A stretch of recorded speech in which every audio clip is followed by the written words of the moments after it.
Look at all these buildings here that I'm surrounded by. There are thousands of people working in them every day.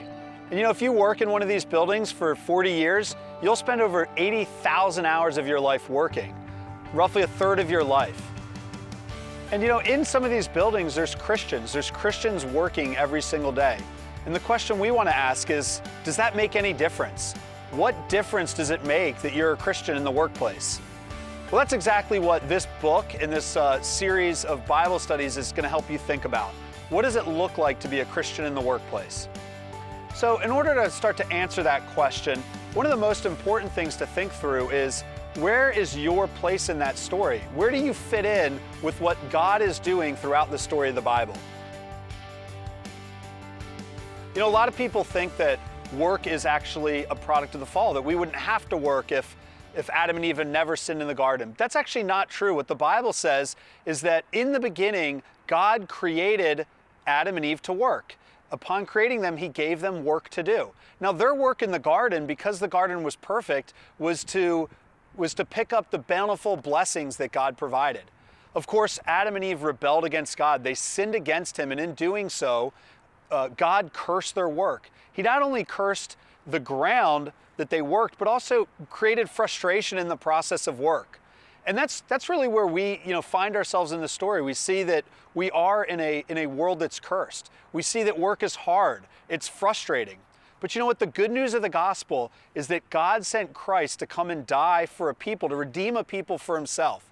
And He cares immensely what we do as redeemed people. And our jobs are one of the primary ways that God intends to make us more like Christ. In Colossians 3, Paul writes, "Whatever you do, do it with all your heart as working unto the Lord, not for men." And that verse is really where we get one of the major themes for this entire book. And that theme is that who you work for is more important than what you do. It's because we work for King Jesus that our work has meaning, purpose, and value.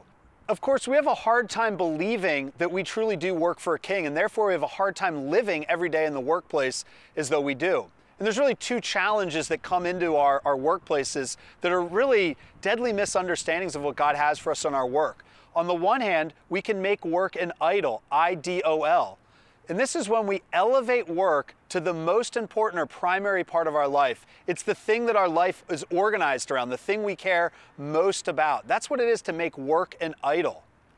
On the other hand, the other misunderstanding is we can be idle at work, I-D-L-E. We cannot care enough about our work. We cannot understand what God's purposes are for us in our work. We can think that our jobs are mundane, they don't matter, and so we don't care about them.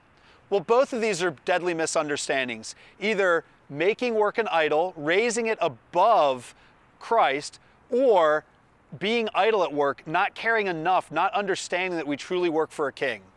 And what this book is going to do is, if you are making work an idol, we want you to see your job in light of the gospel so that you start to see that King Jesus is actually the primary person to organize your life around, and that He then gives you your work as a meaningful part of following Him.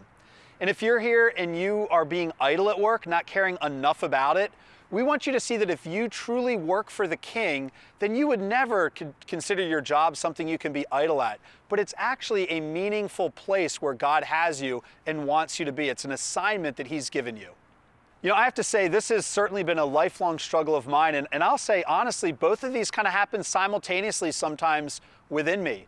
There's often times where work is all I can think about. It's the only thing I really care about. There's other times where I'm just like, I don't really care about what I'm doing, and I don't really think it matters to God. And so I go about my work in a way that doesn't look any different than anybody else. So I can really empathize with you. And so part of why we've written this book is to hopefully help share with you some of the questions we've had and some of the thoughts we've had on this very topic, so that your mind can be renewed, so that your hearts can be changed, and so that your lives can look different. We believe that the gospel changes everything, and that includes your work. And so we hope that as you begin this study of thinking about the gospel at work, you'll come to understand how King Jesus brings purpose and meaning even to your jobs.